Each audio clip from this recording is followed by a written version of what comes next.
ازيكم يا فانزاتي؟ عاملين ايه؟ يا رب تكونوا بخير. انا كنت قاعده في امان الله، بصيت لقيت جوزي بيتصل عليا بيقول لي انتي خلصتي الاكل؟ قلت له لا لسه، كنت يا دوب لسه مشطبه مواعين من بالليل. ومش انا لقطت لكم الفيديو ده. وفي وسط ما انا بقلي كده على السريع على السريع يعني. شايفين الكنتاكي؟ بجد كان تحفة وبيقرمش وجميل، رغم ان انا كنت عاملاه مستعجلة. حطيت طاستين بسرعة عشان يعني اخلص الاكل بسرعة، عشان جوزي كان جاي يا دوب. كان خلاص يعني 10 دقايق وجاي. وانا كنت متأخرة وتعبانة، وما كانش في بالي خالص ان هو هيسربعني كده يعني. لقطت بقى الفيديو ده، قلت لا لازم على ما يصلي كده القط لكم الفيديو ده قبل ما نتغدى يعني، عشان بصراحة كانت الكنتاكي كانت تحفة، ما تبقاش منها اي حاجة. وهنا لقيته بقى كان شوف، انا كنت منضفه الحوض ومبسوطه قوي قوي، واقول لكم يا سلام على الراحه النفسيه.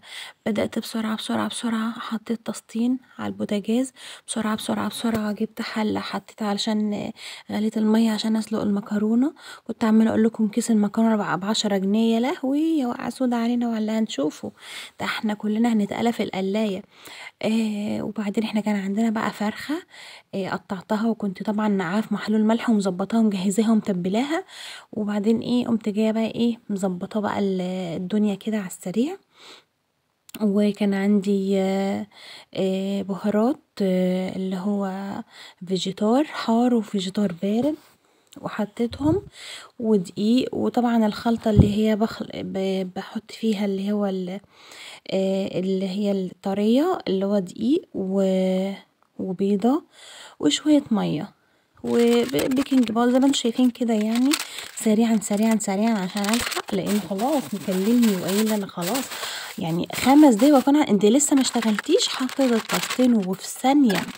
وكان عندي حتى صلصه للطماطم، يا دوب سلقت المكرونه وحطيت الصلصه فيها، طلعتها من الفريزر فكت وحطيتها فيها.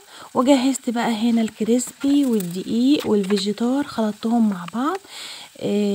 وقلبتهم واشتغلت بقى، بدأت اشيل من هنا واحط هنا واشيل من هنا واحط هنا واشيل من هنا واحط هنا يعني.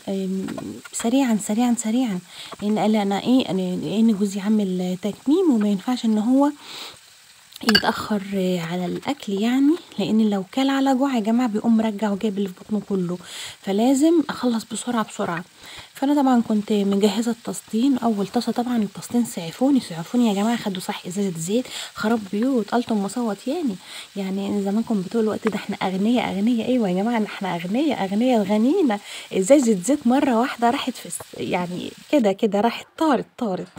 حطيت نص هنا ونص هنا، لان حاطه طاسات صغيره يعني، طاسه قلب كده يعني. المهم ملحقتش والله اصورها لكم. هنا يا حبايبي كنت خلصت خلاص الفراخ. اتمنى يكون الفيديو عجبكم، وكويس ان انا لحقت اصورها قبل ما تتاكل يعني. بس كان في كمان طبق، بس مش عارفه انا ما صورتوش ليه. المهم ما تنسوش تشتركوا في القناه، والسلام عليكم ورحمه الله وبركاته.